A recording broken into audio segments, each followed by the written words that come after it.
Kā vienmēr, no Aleksandra Sokolova vēlamies uzzināt tādu planetāro prognozi, kura palīdzēs mums veiksmīgi nodzīvot šo nedēļu.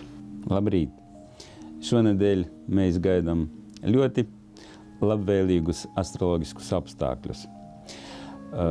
Būtībā katru gadu Saule oktobra beigās un novembra lielāko pusi atrodas Skorpionā, kurš ir pazīstams ar savu milzīgu enerģiju. Tāpēc nepārāk viegli nodzīvot tādu laika posmu.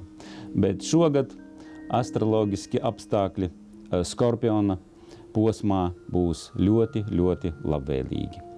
Un ar katru dienu labāk, jo novembra sākumā būs ļoti pozitīva aspekta kulminācija, kad Saule ar Jupiteru harmoniski sadarbojas, bet novembra vidū vēl viens aspekts, kuru mēs arī gaidīsim.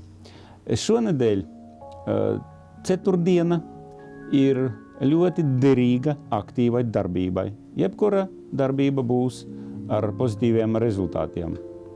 Piektdiena ir diena, kad no vienas puses darbosies ļoti pozitīvi aspekti, bet arī būs viens diezgan saspringts, un viņu visvairāk jutīs sievietes. Tāpēc jāuzmanās un jāsaprot, ja cilvēks varbūt pārdzīvo.